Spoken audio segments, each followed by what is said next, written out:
Boa tarde a todos, eu sou a professora Eunice, professora de História de vocês. Eu espero que estejam todos bem e para a nossa aula de hoje eu quero que você busque focar bastante, porque hoje nós vamos fazer uma retomada de conteúdo. Nós vamos trabalhar um tema que a gente já viu no início do ano e você que não é meu aluno, que não está me acompanhando na plataforma, acredito que você tenha assistido essa aulinha com o seu professor de História. Hoje nós vamos trabalhar uma temática intitulada História em Tempo. Então, busque prestar bastante atenção nessa aula, pegue seu livro, identifique este conteúdo. Esse conteúdo ele é referente ao primeiro capítulo de vocês. Qual o livro que a tia está utilizando? A tia está utilizando o livro de história do autor chamado Alfredo Boulos Júnior, História e Sociedade, tá ok? Mas se o seu livro for diferente, não tem problema, porque esse tema, geralmente ele está em todos os livros do sexto ano de História. E caso fique alguma dúvida, você pode questionar o seu professor, pode pesquisar na internet para facilitar a aprendizagem de vocês. Então vamos para a nossa aulinha de hoje. Então, como eu coloquei para vocês, nós vamos trabalhar o tema História e Tempo. Nós vamos ver o significado de história e qual a importância da temporalidade dentro desse contexto de história. Habilidade, que habilidade a gente vai ver? Nós vamos identificar diferentes formas de compreensão da noção de tempo, a periodização dentro do processo histórico, ou seja, as continuidades e as rupturas que acontecem dentro dessa história, dentro do estudo de história. O conteúdo que a gente está abordando hoje, ele está dentro de uma temática chamada estudo do conhecimento histórico. Então, a gente vai buscar entender um pouco como é que se constrói, como é que se é desenvolvido esse processo de construção da história, quem são os sujeitos dentro da história. Então, ao longo dessas aulas, a gente vai buscar compreender esses termos. Primeiramente, a gente vai entender o que é história. Eu acredito que você, aluno do sexto ano, já tenha visto esse conteúdo, né? Que a gente está fazendo uma retomada desse conhecimento historiográfico. Então, para aqueles que já compreenderam, então, busquem prestar atenção para facilitar também, para desenvolver mais esse conhecimento. Mas o que é história? A história ela é uma ciência, a história ela é uma narrativa, ela conta o passado ou ela é uma investigação? Existem vários conceitos de diferentes autores que identificam esse conceito de história. Se você for lá no Wikipédia, né, vai dizer que história significa pesquisa, conhecimento advindo da investigação. Então, dependendo da fonte que você for pesquisar, você vai encontrar um significado diferente para história. Mas hoje eu trouxe um conceito de um autor que eu acho muito interessante, que a gente vai ver ao longo dessa aula. O que é história? Uma das possíveis definições para a história é que ela é uma ciência. A história ela é uma ciência, sim, ela é uma ciência que estuda os seres humanos através do tempo e do espaço. É um conceito que eu acho bem interessante, porque ela vai estudar o que os indivíduos vão fazer ao longo desse processo de vida, né? Tudo que eles desenvolveram dentro de um contexto onde houve permanências e rupturas. Então, a história ela é isso, ela é uma ciência que ela vai estudar os seres humanos, as produções, as atividades, tudo que ele desenvolveu através do tempo e dentro de um determinado espaço. Então, por isso a história ela não se interessa somente pelo passado. Então, você dizer que história é uma ciência que estuda o passado, ela não se torna muito ampla, não abarca todo esse conceito. Então, ela se tornaria muito restrita esse conhecimento, muito restrito esse conceito. Por isso que é mais generalizado quando a gente coloca que é o homem através do tempo. Essa ciência também ela se dedica às ligações e influências que cada fenômeno possui em diferentes locais e períodos. Então, aqui essa história vai trabalhar o ser humano em diferentes espaços, porque dependendo do espaço que ele vivencia, vai ser um elemento diferenciado. Então, a história ela vai estudar o indivíduo dentro de uma determinada cultura, dentro de um determinado tempo. Então, por isso que é necessário fazer essa localização espacial para saber como é que se comporta esse indivíduo, esse ser humano. Um indivíduo que nasceu num ambiente de extrema pobreza, que não teve acesso às tecnologias, então o desenvolvimento dele ali, o conhecimento dele cultural vai ser diferente daquele indivíduo que nasceu em um outro contexto. Então, por isso que a gente coloca esse conceito voltado mais para o indivíduo dentro de um determinado espaço. E também tem que localizar o tempo. Entender o passado, história também, entender o passado para que a gente possa compreender o presente. Então, muito do que a gente tem na nossa atualidade, a gente pode fazer uma análise com base no que foi vivenciado no passado. Então, o passado ele nos auxilia também nesse processo para que a gente possa compreender como é que está esse contexto atual, essa conjuntura atual? Por que foi instituído determinado sistema político? Então, é importante que a gente faça essa retomada do passado para que a gente entenda por que existem as instituições, por que foi instituída uma moeda, por que foi instituído um sistema de governo.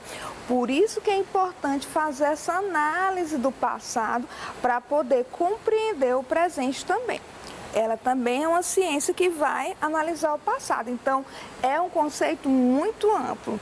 Se ficar algum questionamento dentro desse conceito, você pode estar questionando o seu professor, pode estar indo buscar em outras fontes também. Vamos dar continuidade à nossa aula. Aqui eu trouxe um filósofo que ele representa esse conhecimento, foi um dos primeiros a trazer esse conhecimento, esse conceito de história. O nome dele é Heródoto, ele é considerado o pai da história. Então, a palavra história ela tem sua origem nas investigações de Heródoto. O grego Heródoto, que viveu no século V a.C., ele é considerado o pai da história, ele é considerado um dos primeiros historiadores, porque ele tinha um trabalho investigativo, ele buscava investigar sobre determinado fato, construir um determinado conhecimento para poder haver essa construção, porque a história, ao ser colocada, relatada, há uma necessidade dessa produção, há uma necessidade de uma investigação. Então, Heródoto, ele é considerado o pai da história. Por conta disso, porque ele foi um dos primeiros a fazer esse processo. Inclusive, o papel do historiador, ele até se caracteriza e se assemelha ao papel do investigador, porque quando o historiador ele vai fazer esse processo de construção dessa historiografia escrita, é necessário que ele faça uma investigação em várias fontes. Ele vai analisar documentos, ele vai analisar fotos, ele vai analisar o conhecimento oral, então, para poder fazer essa construção desse conhecimento escrito. Então, aqui, Heródoto, ele é considerado esse pai da história porque ele tinha esse comportamento também, já tinha essas características. Eu espero que vocês estejam compreendendo. Eu acho muito interessante esse conteúdo. E o que a história estuda? Você já sabe que a história ela estuda o ser humano, né? Através do tempo e do espaço, mas especificamente ela vai estudar o quê? Vai estudar as mudanças ocorridas nas sociedades. Não somente as mudanças, ela vai estudar as mudanças e as permanências, porque a história, existe elementos dentro da história que há uma mudança e tem outros elementos que há uma permanência, dependendo do que você vai trabalhar dentro desse conhecimento historiográfico. Então, essas mudanças ela pode ser no campo da comunicação. Você sabe que a tecnologia ela propiciou uma mudança na comunicação. Então, se a gente for fazer uma história das mídias comunicativas, a gente vai perceber que houve um grande avanço. Há 50 anos atrás, qual era a mídia que a gente tinha? A gente tinha os jornais, a gente tinha a TV, tinha o rádio. Então, era um meio de comunicações diferente do que a gente tem hoje. Hoje, esses meios de comunicações, eles estão mais acessíveis, né? Permite você ter esse acesso mais rápido ao conhecimento. Então, houve um avanço. Então, aqui dentro desse mundo da história da comunicação, houve o quê? Houve uma mudança, mas tem elementos dentro da história que há uma permanência. Outra coisa que houve mudança, a moda. A moda, ela vai se renovando e, ao mesmo tempo, ela é cíclica. Então, você observa que tem tendências de moda que ela traz elementos de estações passadas, de culturas passadas. Em exemplo, essa moda que se utiliza a calça boca de sino é uma moda que remonta desde a década de 70, só que eles dão uma repaginada. Então, há uma mudança. Há mudança no campo da alimentação, na construção de moradias, no lazer, entre outras. Então, a história ela vai estudar isso, ela vai estudar as mudanças ocorridas dentro de determinada sociedade. Mas não somente isso, vai estudar mudanças e permanências. Então, ela não se limita a estudar só o que mudou, não. Eu espero que vocês estejam compreendendo. Então, como eu já coloquei para vocês, a história ela estuda as mudanças e as permanências. E aqui eu trouxe uma imagem de um elemento que faz parte da história cultural, que é a história material. E aqui é uma permanência, que são as grandes construções. Se a gente for trabalhar a história da arquitetura do Rio de Janeiro, então a gente vai ver as grandes construções, aquelas construções que não houveram mudanças. Então, um exemplo de algo dentro da história, quando a gente vai estudar, é referente às grandes construções. Então, tem muitas construções em cidades que elas não se modificam. Dependendo do tempo que seja essa construção, ela não pode se modificar. Ela vai ser tombada pelo governo ou pela prefeitura para que não haja uma modificação. Para quê? Para fazer parte do patrimônio histórico material daquele local. Então, o Cristo Redentor, ele é um exemplo de uma permanência dentro da sociedade. Então, qual é o objeto de estudo da história? Você já sabe, você que é meu aluno, que está atento a essa aula, você já sabe que a história ela estuda o homem ao longo da história. Então, isso já te dá uma compreensão do qual seria esse objeto. Então, o objeto de estudo da história é o homem, é o ser humano. Então, já que eu sei o significado, então isso me leva a compreender que o objeto de estudo da história é o homem. Então, esse é um conceito trazido por Mark Bloch, que é um historiador. Então, ele diz que a ideia que o passado passa a ser objeto de uma ciência, ela é absurda. O objeto da história, por natureza, é o homem e não o passado, como você, meu aluno, que está atento a essa aula, já está sabendo. Então, observem bem que o objeto de estudo da história é o homem. Todo indivíduo, quando vai fazer uma universidade, que ele tem que fazer um trabalho monográfico, ele tem que fazer um artigo, ele precisa de um objeto. Por exemplo, se ele quer trabalhar sobre a TV. A TV vai ser o quê? Vai ser o objeto de estudo dele. Quando eu fiz a minha monografia, eu trabalhei as mulheres no mercado de trabalho na Sociedade Teresinense dos anos de 1985. Então, qual era o meu objeto de estudo aqui? A mulher. Então, quando o indivíduo ele vai fazer uma pesquisa historiográfica, ele sempre vai ter algo a se trabalhar. Isso é chamado de objeto de estudo. Então, o objeto de estudo da história é o homem, certo? Eu espero que vocês tenham compreendido. O homem como sujeito histórico. Então, vocês já sabem que o homem ele é objeto, né, de estudo da história. E ele é sujeito, ele é um indivíduo agente. Então, ele é o sujeito histórico. Então, os seres humanos sempre fizeram registros históricos. Aqui a gente trouxe uma imagem que representa os primeiros seres humanos, né, os australopithecus. Então, os seres humanos sempre deixaram registro, ou que, mesmo que não seja um registro escrito, mesmo, os primeiros seres humanos, eles deixaram registro nas cavernas, eles sempre teve essa necessidade de se expressar. Então, eles desenhavam nas cavernas, eles pintavam as suas mãos e colocavam lá e deixavam os seus registros. Eles colocavam cenas do seu cotidiano, cenas de caça. Então, isso mostra que o ser humano, ele sempre teve essa necessidade de deixar o seu registro, de deixar a sua marca, certo? Então, além disso, né, a produção dele, já que o objeto de estudo da história é o homem e a história ela é produzida pelo homem, você já sabe que tudo que o ser humano produz faz parte da história. Então, aqui, o que eles deixaram como objetos aqui para ser estudado? Deixaram utensílios de pedras, enfeites, penas, pintura nas cavernas. Então, tudo isso mostra as pegadas do ser humano ao longo da história. Então, quando o historiador ele vai desenvolver um trabalho historiográfico, ele vai buscar essas fontes, que isso aqui são fontes. Na nossa próxima aula, a gente vai trabalhar especificamente o que são fontes historiográficas, que são elementos que o historiador utiliza para poder desenvolver a história, tá ok?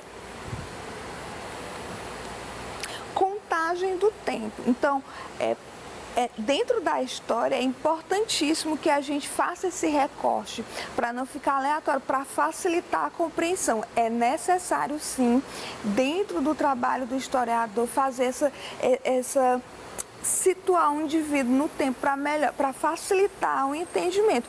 Então, tal que quando você está no 6º ano, né, que é o ano de vocês vão trabalhar um determinado tipo de conhecimento, determinado tipo de conteúdos. E é uma progressão. Isso é para facilitar o entendimento. Houve essa divisão para poder facilitar a compreensão de vocês em relação à história. Porque se você já aqui no 6º ano não trabalhasse nenhum conceito de história, já fosse trabalhar sobre a Segunda Guerra Mundial, ia ficar muito aleatório. Você precisa dessa bagagem, você precisa entender os antecedentes. Por isso que a história ela também trabalha esse passado para você poder compreender esse presente. Então, eu espero que vocês estejam compreendendo que o tempo ele também é importante para que a gente possa situar um indivíduo dentro da história. Então, o modo de medir, dividir o tempo, ele vai variar de acordo com cada crença, com cada povo. Aqui no Ocidente, a historiografias e os indivíduos, eles vão basear o seu calendário de acordo com o nascimento de Cristo. Eu acredito que você já fez essa observação. Você que é meu aluno inteligente, atento, já observou que alguns textos têm dizendo assim, AC, isso significa que são materiais que são antes de Cristo. E tem materiais que têm DC. DC significa depois de Cristo. Então, dentro da nossa cultura ocidental, a nossa contagem de tempo é de acordo com o nascimento de Cristo. O nosso calendário é de acordo com o nascimento de Cristo. Mas tem outras culturas que não é assim. Então, cada cultura vai ter uma forma diferenciada de fazer essa contagem do tempo. Então, como eu já coloquei para vocês, os cristãos datam a história da humanidade a partir do nascimento de Cristo. Esse tipo de calendário é utilizado por quase todos os povos do mundo, inclusive o povo brasileiro. Então, aqui eu trouxe uma imagem que representa uma linha do tempo, o calendário, que é um calendário maia asteca. O calendário deles é um calendário linear, ou seja, ele é contínuo, certo? Isso significa linearidade. Então, aqui é uma representação desse calendário, certo? Inclusive, dentro desse calendário deles existem centenas de profecias. Quando você estiver lá no 7º ano, a gente vai trabalhar especificamente esse calendário desses povos, que são chamados povos pré-colombianos. Vamos seguir a nossa aula. Ainda sobre esse tempo, a questão do tempo, existe o tempo cronológico e o tempo histórico. O tempo cronológico, como você está observando aqui, é o tempo definido, né, pelas ações dos indivíduos, pelas ações humanas, como nascimento, crescimento, ir para a escola, festa, ou o tempo do relógio também, que a gente pode colocar aqui. Então, existe uma linearidade, então é chamado de tempo cronológico, ok? Eu tenho um horário para entrar na escola, então é um tempo cronológico. Eu sei que eu tenho que estar na escola, se eu trabalho pela manhã, eu tenho que estar lá 7 horas da manhã. Então, aqui o meu relógio, o meu tempo é um tempo cronológico, certo? E além do tempo cronológico, temos o tempo histórico, que é aquele tempo que os historiadores vão se utilizar para fazer a produção historiográfica. São os acontecimentos que marcam um povo, uma nação ou às vezes a humanidade, né? A gente pode colocar aqui como exemplo as guerras. Então, a Segunda Guerra Mundial, ela faz parte de uma temporalidade chamada de tempo histórico. Ela está dentro de um tempo historiográfico. Aí eu vou identificar esse tempo. É na Idade Média? É na Idade Moderna? É na Idade Antiga? Então, essa divisão de tempo aqui, ela é chamada de tempo histórico, que a gente vai ver já já. Ao longo do tempo, os historiadores, eles convencionaram organizar esses eventos em períodos. Então, eu vou trazer para vocês essa divisão para facilitar o entendimento. Eu trago já já a tabelinha. Então, essa periodização naturalmente seguia uma organização cronológica dos acontecimentos. O fim de um período, no entanto, não significava o registro de mudanças. Então, aqui, mesmo que haja essa divisão de tempo cronológico e de tempo histórico, não significa que aqueles acontecimentos eles deixassem de existir na hora que mudava o tempo. Não. O tempo histórico ele é um tempo muito extenso. Exemplo de um tempo histórico, a Idade Moderna. Então, a Idade Moderna ela tem uma série de acontecimentos. E aqueles acontecimentos ela não vai se barrar bem ali quando entra a Idade Contemporânea. Muitas vezes aqueles eventos continuam ocorrendo, mas vai ter elementos e fatos que vão marcar aquela periodização. E a gente vai ver já já que elementos vão demarcar essa periodização. Apesar de muitos historiadores questionarem essa datação, não são todos os historiadores que concordam com essa divisão. A divisão da história ela é dessa maneira. Aqui é o tempo historiográfico. Ela está dividida em pré-história, certo? Idade Antiga, Idade Média, Idade Moderna, Idade Contemporânea. Dentro do 6º ano, você vai trabalhar a Idade Antiga e um pouquinho da Idade Média. Lá no 7º ano, Idade Moderna. 9º ano, Idade Contemporânea. E aqui, o que marca a Idade Antiga? Os grandes, o desenvolvimento do ser humano. Nessa Idade Antiga aqui a gente vai ter a formação dos reinos, nós vamos ter o Império Romano, vamos ter a Grécia. Então, são elementos que fazem parte dessa Idade Antiga. Cada periodização dessa vão ter acontecimentos que vão marcar, que vão delimitar essa divisão aqui. Aqui, da Idade Antiga para a Idade Média, o que vai marcar a mudança vai ser a queda do Império Romano. Da Idade Média para a Idade Moderna, o que vai marcar vai ser a tomada de Constantinopla. E da Idade Moderna para a Contemporânea vai ser a Revolução Russa. Então, há essa necessidade de uma temporalização para facilitar o entendimento. Mas isso não significa que quando chegou bem aqui na Idade Contemporânea, essa revolução parou. Não. Isso não significa que os eventos deixaram de existir. Isso foi estabelecido para facilitar a divisão de um período para outro. Uma nova história. Então, por muito tempo a noção que se tinha de história é que só se trabalhava os grandes líderes, a história dos grandes indivíduos. Então, com o tempo, houve essa mudança de como é escrita a história, de como é que era essa visão sobre a história. Então, aqui vão surgir novos sujeitos dentro desse cenário, mas houve uma necessidade de mudanças, né? Através da mudança da própria escrita da história, é que se permitiu trabalhar a história da mulher, a história da criança, a história dos indivíduos que antes eram menos favorecidos. Então, se pensava que apenas eles é que tinham o poder de alterar os rumos de suas sociedades. Por isso que só se falava nos grandes líderes. Mas com o tempo se observou, né, houve essa mudança de pensamento e através dessa mudança de pensamento houve uma uma criação ou uma produção de uma nova história desses indivíduos que antes eles não faziam parte desse cenário. Por isso os estudiosos do tempo só escreviam histórias de guerra e política. Agora não, com essa mudança que eu vou trabalhar já com vocês, observou-se que passou a ser inserida aqui a história da sociedade, a história da econômica, certo? Então isso favoreceu para que outros indivíduos pudessem fazer parte dessa história. Então, pessoas comuns passaram a ser sujeitos da história. Antes não se permitia isso. Eu trouxe aqui um livro que ele representa bem essa mudança. Esse livro aqui é chamado A Escola dos Análises. Foi a partir dessa produção, da fundação dessa Escola dos Análises, que se permitiu o desenvolvimento de uma nova história. Então, no século XX, que já é a idade contemporânea, surgiram correntes historiográficas que chamaram a atenção para outros aspectos, como a economia e a cultura. Se eu trabalhar as mulheres na sociedade, aqui eu estou trabalhando uma história cultural. Se eu trabalho o desenvolvimento econômico do Brasil, eu já estou trabalhando a economia. Então, aqui eram elementos historiográficos que não adentravam dentro dessa produção histórica. Então, foi uma corrente de pensamento que teve origem com a publicação de uma revista que questionava a história.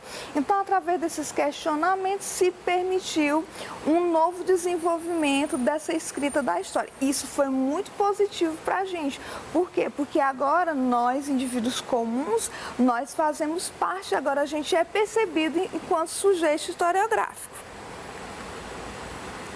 Então, aqui eu trouxe essa tabela mostrando como é que passou a ser essa divisão, que eu falei ainda há pouco, né, dessa divisão da história. Então, a partir dessas reflexões, historiadores como Fernando Braudel criou a concepção de que haveriam diferentes ritmos de tempo. Então, foi a partir da Escola dos Análises que foi feita essa periodização, essa divisão do tempo em Idade Média, Idade Moderna e Idade Contemporânea, onde dependendo da sociedade, né, vai haver uma estruturação, uma civilização, uma conjuntura, que no caso é o período que é dividido, e os fatos, né, que vão ocorrer em cada período. Então, houve essa construção desse pensamento para facilitar essa produção historiográfica. Então, isso foi possível a partir dessa escola chamada Escola dos Análises. Dessa forma, foi possível questionar permanências e rupturas ao longo da história, que é justamente aquele conceito que eu coloquei para vocês. Então, aquele conceito de que a história ela estuda o homem ao longo do tempo, já é um conceito trazido pela Escola dos Análises, por os historiadores dessa Escola dos Análises. Não mais se fala em conceito da história como o estudo do passado, não. Isso aqui já é um conceito mais atualizado, é um conceito que engloba todos os indivíduos. Quando se fala o estudo do homem ao longo do tempo, pode ser qualquer indivíduo, qualquer sujeito. Então, isso permitiu para que vários sujeitos tivessem voz dentro da história. E exemplo disso, né, são as mulheres, né, que antes elas não tinham acesso à política, elas não podiam votar, elas não podiam exercer cargos públicos. Quem fosse da alta sociedade, muitas delas não havia essa permissão de adentrar no mercado de trabalho. Então, através de todas essas mudanças historiográficas e também em relação ao seu papel, se permitiu que ela tivesse voz. Então, a partir dessas mudanças da historiografia, houve essa voz desses outros grupos, não somente das mulheres, é claro, mas de diferentes grupos sociais. E eu espero que vocês tenham compreendido esse tema referente a essa nova história. Caso haja alguma dúvida referente a esse tema, busquem procurar realmente entender, mas eu acredito que vocês tenham entendido, porque é um assunto assim muito interessante para o entendimento, então acredito que vocês tenham compreendido. Mas caso haja alguma dúvida, pesquise no livro de vocês, questione o seu professor, e é isso. Eu espero que vocês tenham uma semana abençoada, um dia de luz, e muito obrigada.